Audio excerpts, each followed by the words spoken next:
Hola mga kaunika, ayan nakikita nyo, pupunta tayo ng Once Islas, dito lang po yan sa Zamboanga City. At itutur ko kayo kasama itong si ate. So itong si ate ay isang tour guide dito sa Once Islas, Zamboanga City. So every time na mag-avail kayo ng package tour, may kasama pa talagang bayad ng tour guide. Kasi syempre, part po siya ng city tourism na dapat may tour guide po talaga. Taga dito ka man sa Zamboanga or hindi, turista ka man talaga or hindi, gusto nyo lang magbakasyon or what. So may kasama po talaga siyang tour guide. So ayan, for safety purpose, magsuot tayo ng life jacket. Actually, dalawang island lang. Out of 11 islands, yung Once Islas, out of 11. Wow! Naman. So, dalawang island lang. Ito yung first, Baong-Baong. So, next yung Bisaya-Bisaya. So, dyan sa Baong-Baong, marami din magagawa actually. So, pwedeng mag-diving, scuba dive. Then, may sure ba paddling sila. Anyways, basta yan yung nakikita nyo ngayon. Yan, tingnan mo yung sand. Pwede siyang lumevel sa Boracay, di ba? Wow naman, o di ba? May mga paganyang transition naman ako. Anyways, pero tingnan mo, so clear ang water. So guys, I'm inviting you all, kung pinapanood nyo man yung video ko, itong video na to, so talagang maganda dito sa Once Islas. Actually, sa 11 na islands, iikot talaga yan kapag i-avail nyo yung buong package ng 11 islands. It's about 5 to 6,000 I think. Pero dapat ano yun, isulitin nyo na 10 persons kayo kasi yun yung kasya sa bangka.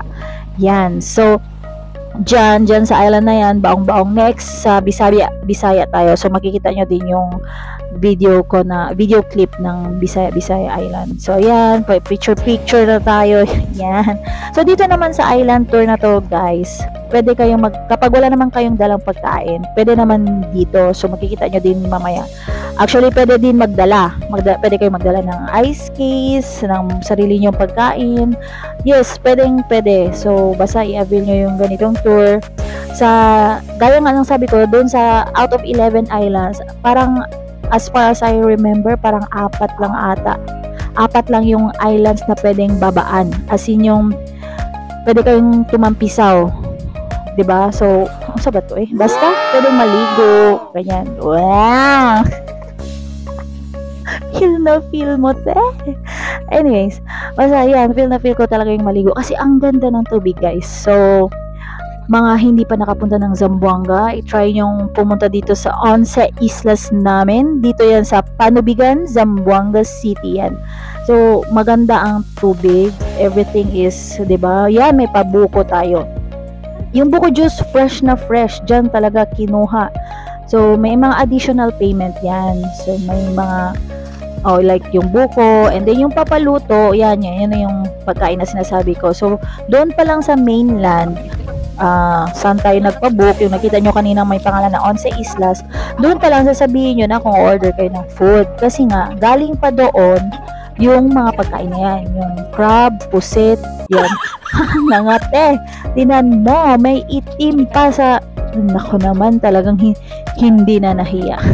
Pero yan yung kinain namin. So, crabs and pusit, then yan. So, ito nakita nyo sa rock formation na tayo ngayon. Yan yung bandang Bisaya Island na. So, ayan, kasama ko yung sila ma'am and sir na, ibang tour kasama ko. So, yan, may mga picture. Si ate na tour guide, talagang napaka-creative. So, siya yung nagbibigay ng mga ideas kung, ma'am, dito picture tayo, picture doon. So, may mga, di ba, parang pa-human drone pa si ate. Nakikita niyo ba yan? Yan, may pa-human drone. So, welcome to Bisaya Island daw. So, ayan. Nakikita niyo, ang ganda din, di ba? So, yung dyan naman sa may Bisaya, yan yung mga rock formation. So, talagang yung island na yan, iikot lang kayo doon sa likod. So, nandun yung rock formation na yan. So, yan, nakikita nyo na. Nasa second island na tayo. Yan yung Bisaya Island. Yan, diba naman? Picture na naman tayo. Anyways, yan, pwede na dyan yan yung sinasabi ko. So, yan lang. Sabi ko nga, punta kayo dito. I'm inviting you all. And picture tayo sa Vinta. Tara! Bye!